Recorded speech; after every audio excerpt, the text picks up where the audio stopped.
बेंगलनिफ्राय फैदों डाइरेक्ट बेयावहाय आं माने अभार डिस्ट्रिक्टखौ मावनांगौमोन खिन्थु आं माने बिराद गोजोननाय मोन्दों आरो माने आं बयखौबो नुनानै आं मोनसे टावार फैनाय बायदि मोन्दों आरो ना जोंनाव मोनसे जमा मोनसे टावार फैनाय बायदि मोन्दों आं बिराद गोजोननाय मोन्दों दा जुदि जोङो बिदि खौसेथि जायोब्लासो जेनेबा नांलाय खमलाय जानाय नङा फार्स्टआव जाहैबाय जों कन्ट्रभार्सि बेखौ आं रायज्लायनो सानो कन्ट्रभार्सिया मानिफ्राय दावराव जाबाय होनबा बेबो जेना बेबो जेना बेबो जेना बेबो जेना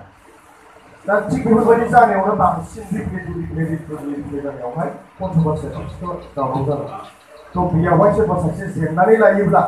सिरि जागौमोन बेबो जेनला बेबो जेनला बेनावबो गोसोआव नांलाय बुंबाय थागोन सोरबा बिथ'रिया खोथाखौबो रायखांना होबाय थागोन अब्लाबो रिप्लेया फैबाय थागोन अब्लाबो बेखौहाय रिप्ले लाखियो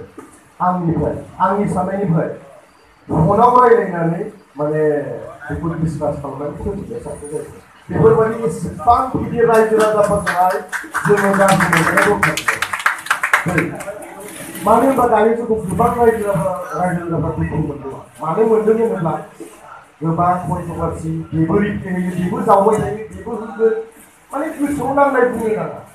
जुदि सोरखौबा बुंनो फनाव बुंनाया बेफोरनि गोरोन्थि जाबाय बेफोरबायदिखौ बुंनो नांगौ डाइरेक्ट ससियेल मिडिया फेसबुकाव फैनानै डाइरेक्ट दावनाय माने जोंबो इउटुबार हिसाबै थ' गोबां दाख्लैबो जों इउटुबारफोरा दरनामबो होनबाय मोनखाबाय बर'नि इउटुबारफोर मोनखाबाय गोबां ओमफ्राय दाथ' जों बेखौबो बुंनो इसेबां माने थांला आं बुंनो थांला एसे थांला जिखुनु बेनो जों खौसेथि जानांगौ अरायबो ओमफ्राय बे जोंनि इउटुब मिटापनि खार'ना जाहैबाय जोङो जयैनो दिनैनि बायदि जुदि जुक्ति जानानै थायोब्ला सोरबा फैनानै सोलोंनो हाया मानो हाया होनोब्ला जों बयबोथ' खौसे दङ सोरखौबोथ' रायख'नो हानाय नङा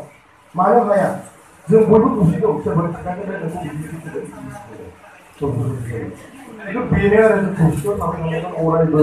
माब्लाबा समाव जोंनि इउटुबार चेनेल सोरनिबा न'खरा प्रब्लेम जायो बिराद गिदिर बे प्रब्लेम जानाय समाव माब्लाबा समाव थाखा फैसानिबो प्रब्लेम जानो हागौ थिग जोंनाव गैयाब्लाबो जोंनि इउटुब टीमाव जेसेबां दङ जों बयनावबो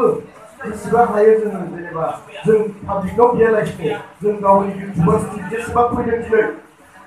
जों जेनेबा एसे थाइनै थांनानैब्लाबो सानैसो थांनानै बिसिनि न'खराव बेमार आजार जानाय न'खराव जों इउटुब टीमनियावनो नट अनलि जोंनि इउटुब टीमल' नङा रायजो राजाफोरखौबो खालामनाय आरोना जोंनि गेजेरजों गोबां मदद मोननो हायो बेनिखायनो जों पस्टखौ बानायनाय जादों आरो लोगोसे जों बेहाय माखासे मानसि आरो बे मानसिया जाहैबाय जोंना गावजों गाव नांलाय खमलाय बा दावरावसि खालामनायखौ बन्द' खालामनांगौ बेयो जोंनि जोबोद मोजां थांखि मानोना दासान्दि जोंनि बर'फोरनि गेजेराव गोबां दावरावसि जागासिनो दङ आरो बे दावरावसिखौ जोङो मोजां मोनाखै नाथाय जों मोजां मोनाखै बेखौ माने बयबो हेंथा होदों दा बेनिखायनो जों गुबुननि खावलायो जायफोरा माने दावरावसि खालामफैयो बेखौ बिथांमोना बेखौ बियो मोजां मानोना दावरावसिजों जेबो जाया दावरावसि खालामो बिथांमोननि गामियाबो डाउन जायो मानो होनबा बे दावरावसिखौ बांसिनानो अखानि माबा भिडिअ बानाय खालामनाय नङा बेखायनो जोङो खौसे जानानै खामानि मावनांगौ ओमफ्राय बिदिनो आंबो मिथिनाय समस्यालाय जोंहा आंनि माखासे जागासिनो दङ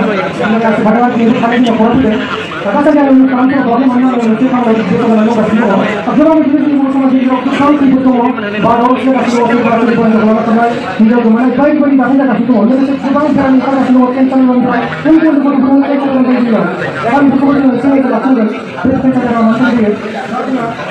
दिनै गोबां गोबां गिदिर मानसि दङ लोगोसे जोंहा बेहाय बिगियाननि माखासे बाथ्रा दङ माने बिगियाननि बाथ्रा माने गासिबो खौसे जानांगौ बिगियानानो जा बा साननाया गासैबो बर'फ्रानो नर्थनि बर'फोरानो जा बा बांलादेशनि बर'आनो जा बा नेपालनि बर'आनो जा बा जायखिजाया बुहुमाव देशनि बर'आनो जा गासैबो खौसे जानांगौ बेनो जाबाय जोंनि रैखाथि अब्ला आङो रायजोफोर बेखिनि बुंबाय नोंथाङा